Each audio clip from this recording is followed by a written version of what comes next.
Hare Krishna, muy buenos días. Namao Vishnupadaya Krishna Prestaya Bhutale Srimate Bhaktivedanta Swaminiti Namine Namaste Saraswate Deve Gauravani Pracharine Nirvise Sumnyabadi Pashatya Deshatarine Jaya Sri Krishna Chaitanya Prabhu Nityananda Sri Advaita Gadaptare Srivasadi Gaura Bhaktarinda Hare Krishna, Krishna Krishna, Hare Hare, Hare Rama, Ram Rama, Hare Hare. Hare Krishna reiteradas.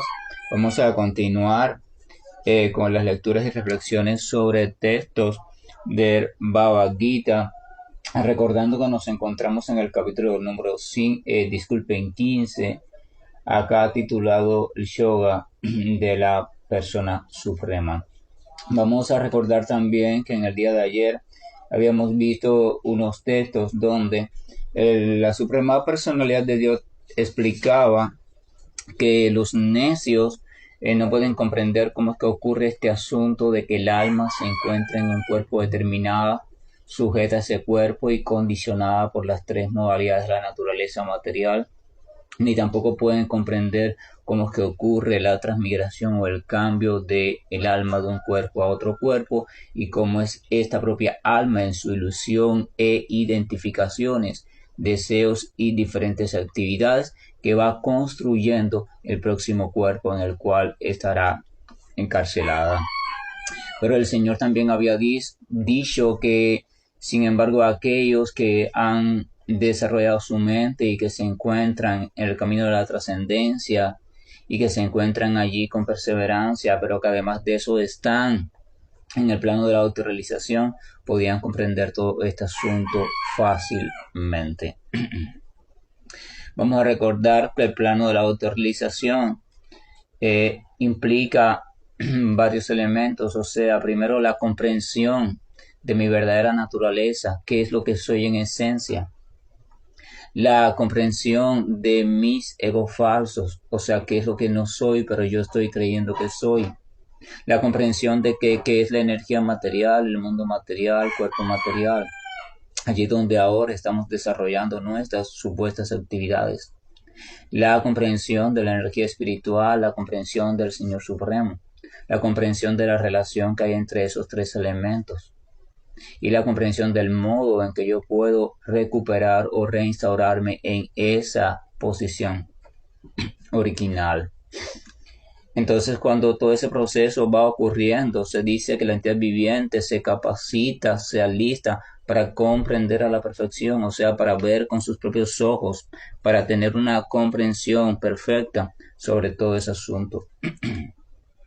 Entonces, el texto número 12, ahora del texto número 12 al texto número 14, voy a pasar así de manera muy general, pues el Señor Supremo habla sobre algunos detalles importantes de analogías, o sea, él dice yo soy esto, yo soy aquello, me encuentro aquí, me encuentro allá, y ya sobre eso hemos hablado bastante en capítulos anteriores, así que por ello voy a pasar bastante ligero hasta llegar al texto 16. El Señor dice a partir del texto 12 lo siguiente: el esplendor del sol que disipa la oscuridad de todo este mundo viene de mí, y el esplendor de la luna y el esplendor del fuego también proceden de mí. Vamos a quitar los sustantivos, vamos a quitar sol, vamos a quitar luna, vamos a quitar fuego y vamos a ver que hay algo que se repite, un elemento en común. Disculpen, es que me duele un poco la garganta. El esplendor, esplendor del fuego, esplendor de la luna, esplendor del sol. O sea, la luz que disipa toda oscuridad viene de mí. Eso dice la Suprema Personalidad de Dios. No hay otro lugar del cual pueda proceder la verdadera luz. No hay otro lugar ni hay otro elemento que pueda disipar la oscuridad en todo sentido, incluyendo en el sentido de la ignorancia, en la cual estamos sumergidos en este mundo material.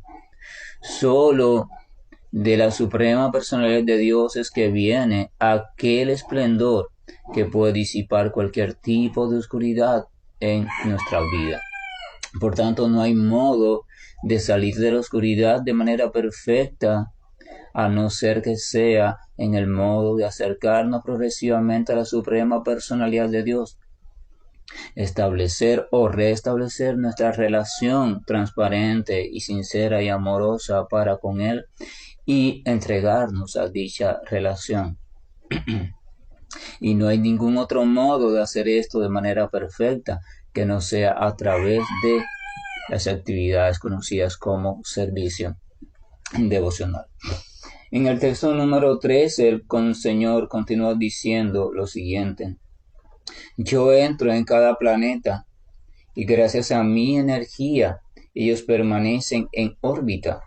Yo me convierto en la luna y con ello les proveo del zumo vital a todos los vegetales. Muchas veces usted seguro puede recordar, quizás estudió, conoce, o le dijeron, ¿verdad?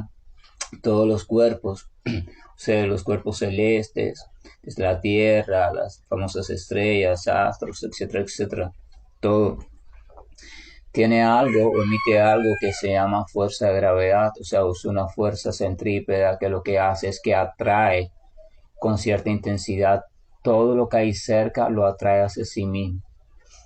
Cuando usted le pregunta a un físico de dónde viene esa fuerza o explíqueme esa fuerza, el físico le va a explicar que es una fuerza inherente a todo cuerpo, que parte del centro de ese cuerpo. Pero entonces usted le pregunta, pero ¿y qué hay en el centro de ese cuerpo que puede provocar esa fuerza? Bueno, y ahí la física se queda un poco incoherente, no puede dar una respuesta clara. Simplemente sabe que todos los cuerpos tienen fuerza de gravedad, ejercen fuerzas de gravedad. Al mismo tiempo que ejercen esa fuerza de atracción, también ejercen una fuerza de repulsión. Entonces esto es lo que hace que las cosas orbiten una alrededor de la otra, siempre por el mismo rumbo, mientras no se modifique el espacio, por supuesto la posición de los cuerpos, siempre por el mismo rumbo y siempre a la misma velocidad. Entonces el Señor está diciendo que Él es el que causa eso. El Señor está diciendo literalmente esa fuerza de atracción, soy yo quien la provoca. Dice, yo entro en cada planeta y gracias a mi energía ellos permanecen en órbita. O sea, cuando el devoto mira así hacia el espacio, cuando el devoto ve a las estrellas, cuando el devoto ve el paso de los sucesivos días y noches, las estaciones del año, cuando el devoto escucha hablar de las órbitas, etcétera, etcétera, piensa, wow, es mi Señor y solo gracias al Señor y a la energía del Señor y sus potencias que eso está sucediendo. Dice también, yo me convierto en la luna y con ello les proveo del zumo vital a todos los vegetales. El Señor también, mediante un determinado tipo de sus energías, también permite que la luna actúe sobre los diferentes líquidos que hay en todos los cuerpos. Sabemos, por ejemplo, que la luna actúa sobre la marea. La marea existe, la marea, o sea, el mar sube y baja su nivel de acuerdo a la posición de la luna. Pero esto también sucede con los líquidos del cuerpo. Muchos saben que la luna influye sobre los líquidos de nuestro cuerpo, sobre los líquidos que hay en nuestro cerebro, ¿verdad? Sobre los líquidos que hay en la madera. Por ejemplo, yo siempre de pequeño oí decir que cuando la madera se corta, al menos acá, los campos de Cuba, en la fase conocida como cuarto menguante, esa madera dura mucho más tiempo porque tiene menos líquido en su interior y hay menos posibilidad de que se eche a perder, de que se pudra o de que los bichos puedan invadirla. Entonces siempre antes, los abuelos de antes decían, cuando iban a construir una casa de madera, vamos a esperar que la luna esté en cuarto menguante para cortar esa madera y así la madera dura más en la construcción que vamos a hacer. Entonces, el Señor dice, esa influencia que ejerce la luna sobre todo, incluyendo, ¿para qué pasa? O sea, esa influencia también influye en los vegetales. O sea, las fases de la luna es la que hace que el vegetal sea más jugoso o menos jugoso. Entonces, el Señor dice, eso proviene de mí, eso sucede de mí. Entonces cuando el devoto o el amante del Señor ve estas cuestiones, ve un vegetal, ve una fruta, ve cualquier planta, ve cualquier cosa que está influida o en la cual influye la luna y sus diferentes posiciones, se acuerda automáticamente del Señor y dice, wow, qué maravilloso es el Señor y sus energías, que mira cómo influye sobre todas las cosas. El científico busca, por ejemplo, explicaciones científicas desde el punto de vista material porque él excluye al Señor. Él empieza a preguntar o empieza a explicarse que si eso es por la fuerza de gravedad, que si es por la energía potencial gravitatoria, que si eso es por la física cuántica, ¿no? Y siempre está dándole trabajo a su mente. Pero el devoto no le da trabajo a su mente, el devoto simplemente confía en la palabra Bhagavad Gita o de otro texto sagrado donde el Señor dice de una forma u otra, todo es causado por mí y esos fenómenos también son causados por mí. Entonces el devoto no necesita explicarse nada. Él mantiene su mente fresca, él no quiere explicarse esas cosas por caminos científicos materialistas. Él simplemente dice, todo eso está provocado por las diferentes energías de mi Señor. El texto número 14 dice, yo soy el fuego de la digestión que se encuentra en el cuerpo de todas las entidades vivientes, y yo me uno con el aire de la vida saliente y entrante para digerir las 4 clases de alimentos que hay. Sabemos por diferentes medicinas tradicionales como la china, la ayurveda, etcétera, etcétera, se compara la digestión con la energía del fuego, porque es la encargada de iniciar todo este proceso conocido, ¿verdad? Proceso digestivo, para poder entonces extraer de los alimentos toda la energía que hay concentrada en estos alimentos. Entonces el Señor dice que Él es el fuego de la digestión, o sea, la digestión ocurre también por arreglos del Señor. La energía que se emplea en la digestión ocurre y funciona por arreglos realizados por el propio Señor. Entonces dice que se encuentra en el cuerpo de todas las entidades vivientes. Evidentemente todas las entidades vivientes no tienen el mismo sistema digestivo y algunas no lo tienen. Otras son tan simples, pero todas, sin embargo, todas tienen algún mecanismo de obtención de energía. Entonces ese mecanismo es un mecanismo también primitivo de digestión. Entonces el Señor es quien incluso maneja ese mecanismo, desde el más simple hasta el más complejo. Dice, y yo me uno con el aire de la vida saliente y entrante para digerir las 4 clases de alimentos. No es el aire de la vida, dice, yo me uno con el aire de la vida. Realmente el Señor, el Señor está en todo, pero al mismo tiempo recordemos que no es nada. Realmente Él no es que Él sea de digestión, sino que todo ese mecanismo de digestión, toda esa energía que se emplea proviene de Él. Él no es el aire de la vida, pero todo eso, como ocurre, eso proviene de Él. Él participa, no hay nada que pueda suceder fuera de su participación.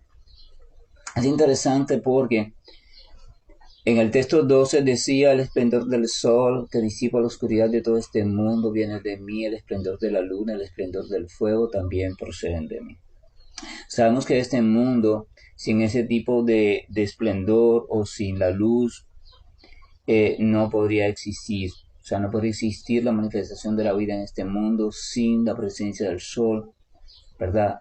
Sí, o sea, sin la presencia de la luz. Por tanto, ahí tenemos un elemento indispensable. Es necesaria la luz para que la vida pueda manifestarse en este mundo, o sea, para que la entidad viviente pueda vivir sus actividades y sueños en este mundo material. Esa luz proviene del Señor. Después dice, en el texto 3 el Señor hablaba de que Él está en cada planeta y por eso se mantienen en la órbita. O sea, no basta que la luz exista, es necesario un orden giratorio, es necesario un orden en el movimiento de los planetas para que así puedan existir de manera organizada las estaciones del año, los diferentes climas, el día y la noche, y gracias a eso también se pueden desarrollar las manifestaciones de la vida. Entonces el Señor dice que Él es el causante de eso. O sea, tenemos a la luz de un lado que es indispensable para la vida en el mundo material. Tenemos el orden cósmico que es indispensable en sus diferentes movimientos, también para la vida en el mundo material. Tenemos algunas influencias como la de la luna, también es indispensable para la vida en este planeta Tierra por su influencia. Y tenemos, por ejemplo, también acá que habla de la digestión, lo cual también es indispensable porque toda maquinaria conocida como cuerpo material, desde la más simple hasta la más compleja, necesita obtener de alguna forma la energía necesaria para que funcione, porque ninguna maquinaria material puede funcionar sin energía. Todo en este mundo necesita de energía en una forma o en otra forma. Entonces lo que el Señor está diciendo es que gracias a Él es que existen todas las variables o elementos que son imprescindibles o que participan del funcionamiento del mundo material. Entonces el devoto y cada uno de nosotros debería mirar al mundo material con más detenimiento y tratar de comprender cómo en medio de cada cosa se encuentra la mano del Señor. En medio de cada funcionamiento de este cuerpo que usted tiene ahora, en medio del funcionamiento de la naturaleza, en medio del funcionamiento cósmico, en medio desde lo más simple hasta lo más complejo, allí está la mano del Señor. El Señor dice en Bhagavad Gita y en otros textos sagrados que Él es la fuente de todo ocurre por Él, todo es mantenido por Él y a su debido tiempo, también por su decisión, todo es recogido hasta la próxima manifestación. Entonces el texto 15 dice lo siguiente: yo me encuentro en el corazón de todos y de mí proceden el recuerdo, el conocimiento y el olvido. Es a mí a quien hay que conocer a través de todos los Vedas. En verdad yo soy el compilador del Vedanta y el conocedor de los Vedas. El Señor aquí está dando otro paso más. Está diciendo no solo que Él es la fuente de todo, no solo que Él entra en la luz, que Él está en la digestión, en el aire vital, en todos los elementos, no. O sea, Él no solo es el Brahman, Él no solo es aquello que está en todas partes y de quien todo procede, sino que aquí está dando un dato más que ya dio en capítulos anteriores. Él también se encuentra localizado dentro de cada entidad viviente, como testigo eterno, como acompañante eterno, como amigo eterno, como el alma suprema o representación del Señor Supremo, de sí mismo, dentro de cada entidad viviente. Entonces dice, yo me encuentro en el corazón de todos. Eso es importante porque también entonces está en el suyo y en el mío. Cuando hablo de suyo y mío, hablo del corazón de este cuerpo material. Dice, y de mí proceden el recuerdo, el conocimiento y el olvido. Cuando la entidad viviente, habíamos visto en versos anteriores, ella transmira de un cuerpo a otro y este cuerpo es formado por sus propias determinaciones y actividades. Cuando la entidad viviente transmigra o cambia de cuerpo, automáticamente ella olvida lo que pasó en el cuerpo o en la vida anterior. Ella olvida, o sea, no lo puede recordar de manera consciente, queda cubierta por el olvido. Eso lo explica el Señor Krishna también en los inicios del Bhagavad Gita.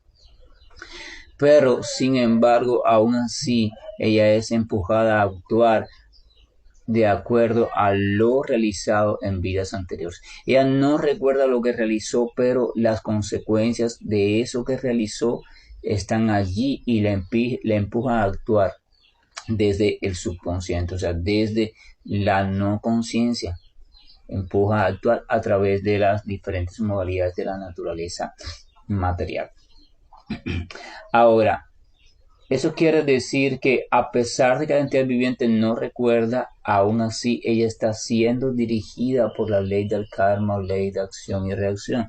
Y esa ley es dirigida por el agente del karma y ese agente trabaja para la suprema personalidad de Dios. Así que el Señor está incluso detrás de eso. El Señor está detrás de eso. Entonces el Señor dice que Él es quien determina que la entidad viviente al pasar de una vida a otra olvide la vida anterior. Pero al mismo tiempo dice que de él procede también el conocimiento y el recuerdo. O sea, con la entidad viviente olvida, perfecto, y es empujada a actuar según sus tendencias o actividades anteriores. Pero sin embargo, sabemos que cuando esa entidad viviente entra en relación con determinadas experiencias o estímulos que, valga la redundancia, estimulan elementos cultivados por ella en vidas pasadas, estos elementos comienzan a aflorar. Por eso, por ejemplo, algunas personas pueden comprender que en determinado momento de su vida, cuando se encontraron con un determinado mensaje, con una determinada persona, con una determinada práctica, se sintieron automáticamente atraídos. Vamos a recordar, Bhagavad Gita explica que, por ejemplo, en el caso de la trascendencia, aquel que en vidas anteriores cultivó, aunque sea un poquito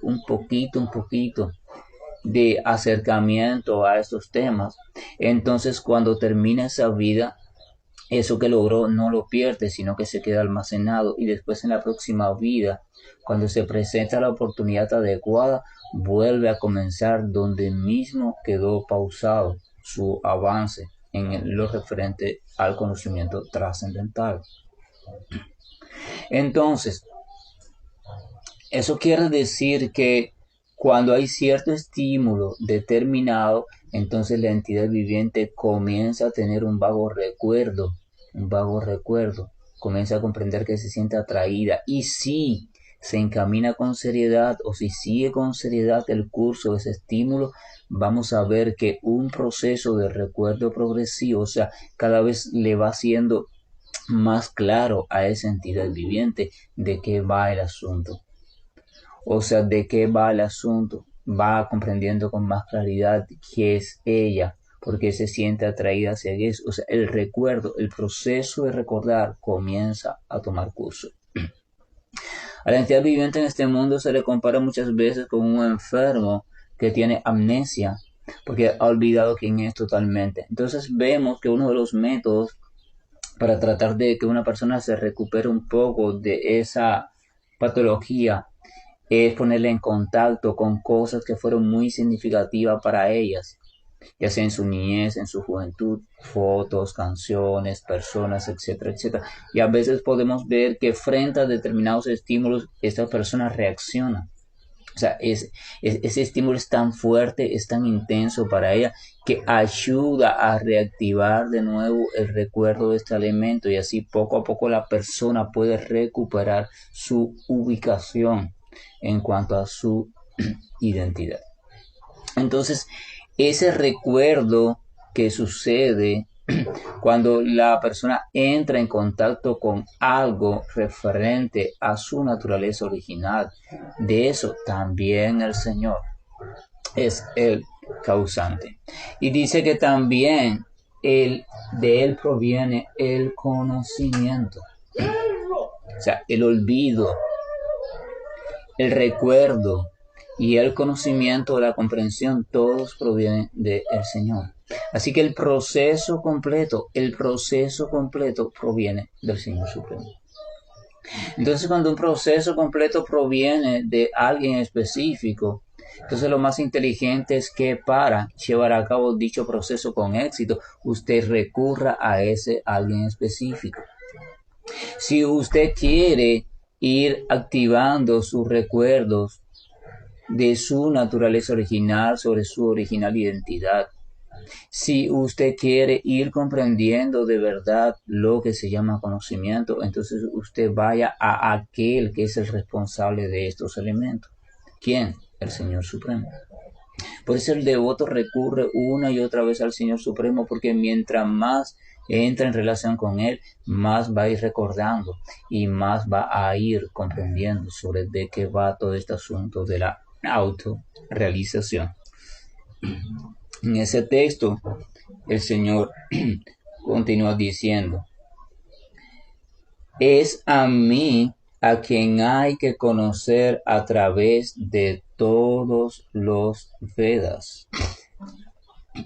Los Vedas La función básica de los Vedas, ¿cuál es? La función básica de los Vedas es estimularnos para que nosotros comprendamos cuál es nuestra verdadera posición y estimularnos para que comprendamos cuál es la posición del Señor y estimularnos para que sintamos un deseo profundo de reinstaurarnos en esa posición, o sea, la relación, de que se resurja de manera consciente la relación entre nosotros y la suprema personalidad de Dios.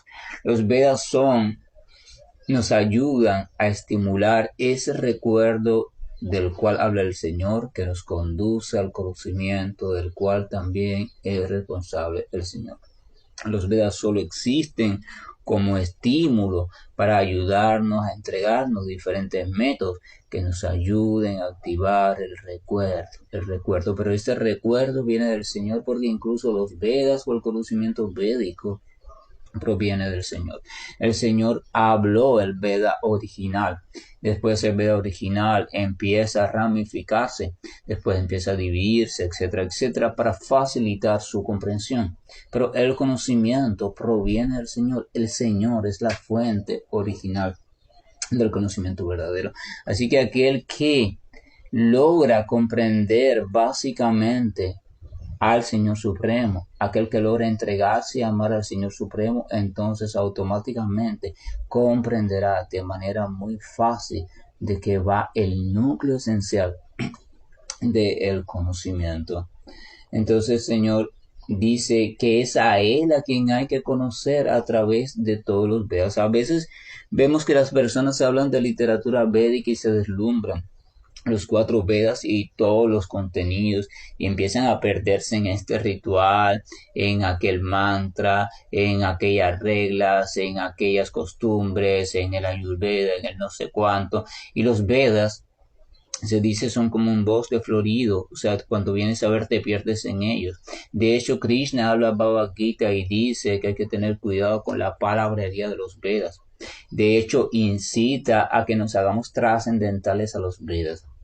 Esto significa que hay que tener cuidado porque los Vedas están elaborados en un lenguaje tan atractivo, presentan tantas temáticas, temáticas relacionadas a la religiosidad, temáticas relacionadas al avance económico, temáticas relacionadas al disfrute de los sentidos, a la liberación, a la salud, etcétera, etcétera. En los Vedas hay una receta para todo. Entonces el ser humano, desde su ignorancia, solamente quiere una cosa.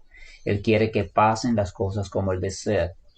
Quiere obtener todo lo que quiere obtener todas sus metas, quiere que todo le salga bien. De hecho, vemos que cuando las personas comienzan un sendero o comienzan una práctica, generalmente lo hacen porque quieren obtener algo que ellos andan buscando. O salud, o atractivo, prosperidad, o dinero, un trabajo mejor, o relaciones, lo que sea. O sea, andan buscando algo y por eso recurre a esa práctica. Entonces, cuando encuentran recetas o medios que les permitan obtener ese algo que andan deseando, se enfrascan en esa práctica. Y entonces, cuando vienes a ver, se te va la vida en eso. Entonces, los Vedas son como un gran supermercado. En los Vedas se encuentra toda la información, la que se usa y la que ya no se usa. Y para todo fin, todo lo que usted desee, todo lo que usted busque, todo lo que usted quiera, allí en los Vedas hay una receta de cómo obtenerlo y cómo lograrlo. Y los que les gustan los semidioses, ahí está cómo adorar a este, cómo adorar al otro, para que te conceda esto, para que te conceda aquello. O sea, hay mucha información. Sin embargo, el Señor Supremo está diciendo algo clave. Dice que es a mí a quien hay que conocer en los Vedas. Yo soy la finalidad de los Vedas. La verdadera finalidad de los Vedas no es nada de eso. No es encontrar esto, lograr aquello, convertirme en esto. No, esa no es la finalidad de las Vedas. Esos son como ramitas. La verdadera finalidad de los Vedas es llegar a comprender la relación que existe entre nosotros y el Señor Supremo. Llegar a comprender quién es el Señor Supremo. Llegar a comprender quiénes somos nosotros y entregarnos a esa relación. El núcleo de los Vedas es la suprema personalidad de Dios. Si usted busca los Vedas, si usted encuentra algún fragmento del conocimiento védico y se entrega a su estudio, y usted no comprenda la suprema personalidad de Dios, si usted no desarrolla amor por Dios, entonces usted simplemente está cayendo en la fatal trampa de los Vedas. Usted va a terminar en un estado peor del cual comenzó. La finalidad de los Vedas es el Señor Supremo. Dice, es a mí a quien hay que conocer a través de los Vedas. Es al Señor Supremo a quien hay que conocer a través del conocimiento védico, a través de la sabiduría. El objeto del conocimiento es el Señor Supremo. No hay otro objeto real de conocimiento que te pueda llevar realmente a la meta suprema. La meta suprema es el propio Señor Supremo.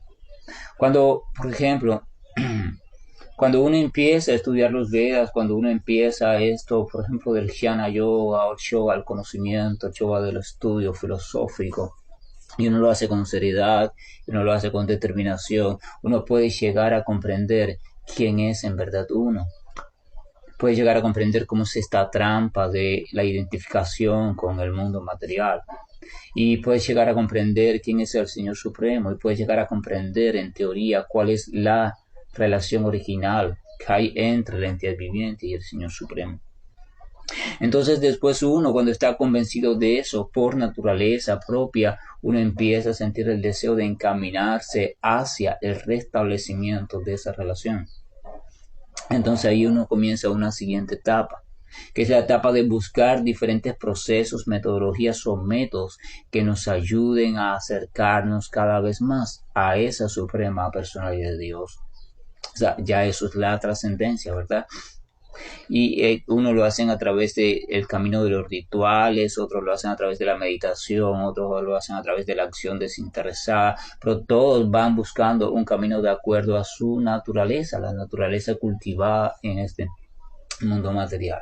Esos caminos practicados de manera apropiada te van acercando si lo haces de manera apropiada.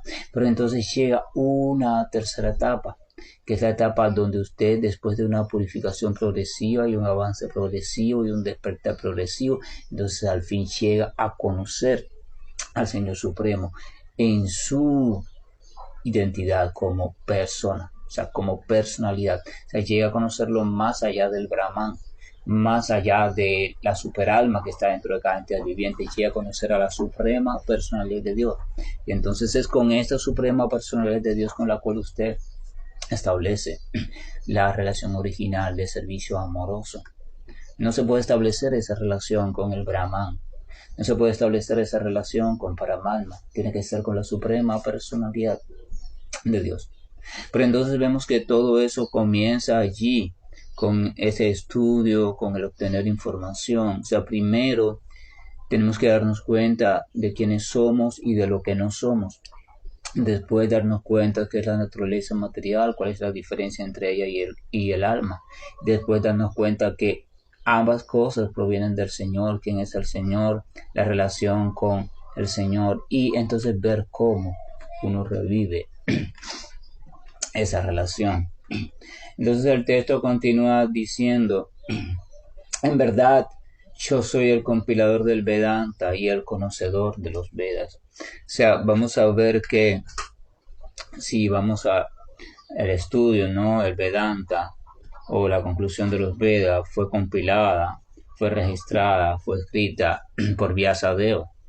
Este Vyasadeva se explica que es la encarnación literaria del Señor Supremo, o sea, por decirlo así, es un avatar, o sea, una manifestación del Señor Supremo, cuyo propósito era compilar, reunir el conocimiento védico, llegar a una conclusión, o sea, tratar de sintetizarlo en lo que conocemos como el Vedanta Sutra. Entonces el Señor dice, yo soy el compilador de los Vedas. O sea, yo mismo, o sea, fíjense si el Señor es maravilloso, que Él no solo habla los Vedas, Él no solo crea los Vedas, Él no solo es los Vedas, sino que Él mismo manifiesta un personaje de Él mismo para reunir los Vedas. Pero ¿por qué el Señor hace todo esto? por amor. Porque el Señor quiere y siempre ha querido mostrar a la entidad viviente que está condicionada en el mundo material, o sea, a todos nosotros, mostrarnos las diferentes maneras que hay, los diferentes métodos, diferentes senderos y formas en que podemos ir recuperando poco a poco nuestra posesión original, o sea, en la que podamos ir recordando poco a poco quiénes somos con toda certeza y sentir el deseo firme de volver a esa posición original. Lo único que mueve al Señor es el amor, la compasión por las entidades vivientes que estamos perdidas en el enredo de la conciencia material. Entonces por eso Él hace todos esos arreglos, por eso Él hace todas esas concesiones, por eso Él participa en todo este enredo que conocemos como mundo material, pero con la diferencia de que Él no cae bajo la ilusión. El Señor es infalible. Él nunca se deja engañar por la ilusión de la energía material. Más bien la energía material siempre está al servicio del Señor. Entonces esto quiere decir que volvemos al mismo punto. El Señor es un todo en uno. Si usted quiere comprender los Vedas, si usted quiere conocer el conocimiento, si usted quiere recordar sobre su identidad original, si usted quiere avanzar hacia el plano de la autorrealización, si usted quiere restablecerse en su posición natural como entidad viviente espiritual eterna, parte integral del Señor, entonces todo coincide en un mismo punto. Recurra a la suprema personalidad de Dios. Solo a través del Señor y todo aquello que está relacionado con la suprema personalidad de Dios es que usted podrá lograr todo eso. Usted puede intentarlo por muchos métodos y vías, muchos, y cada vez surgen nuevos, se inventan otros, pero ninguno de ellos es completo, ni ninguno de ellos puede dar un resultado efectivo, veraz y eterno, es un resultado perfecto. Solo el método de recurrir a la suprema personalidad de Dios, solo el método de recurrir al Señor Supremo, solo el método de entregarnos al Señor Supremo, de llevar una vida de servicio al Señor Supremo, con un deseo sincero de purificar nuestra existencia cada vez más. Solo ese método, solo el método del servicio devocional es lo que puede garantizarnos conocimiento perfecto, amor perfecto hacia Dios, entrega total, comprensión, felicidad y reubicación en nuestra posición original, partes integrales del Señor Supremo. Por tanto, partes de el amor ilimitado, partes de el conocimiento ilimitado, partes de la bienaventuranza ilimitada, partes de la eternidad, parte de esa maravilla.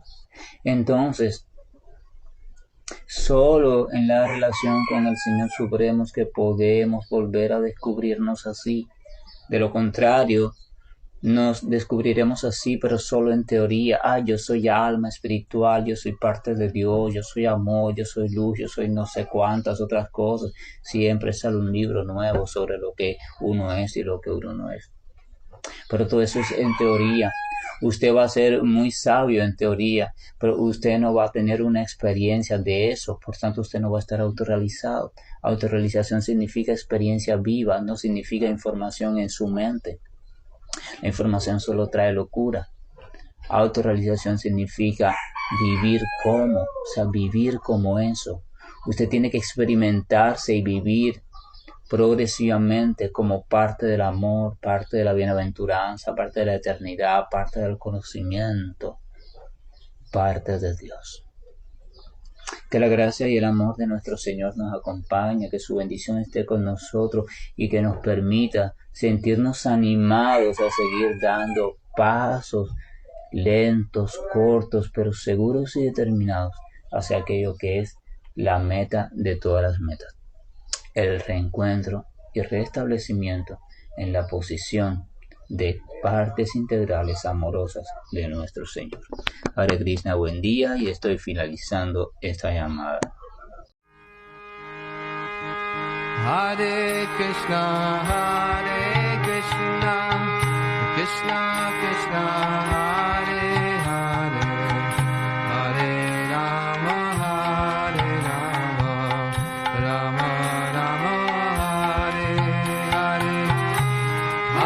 Krishna, Hare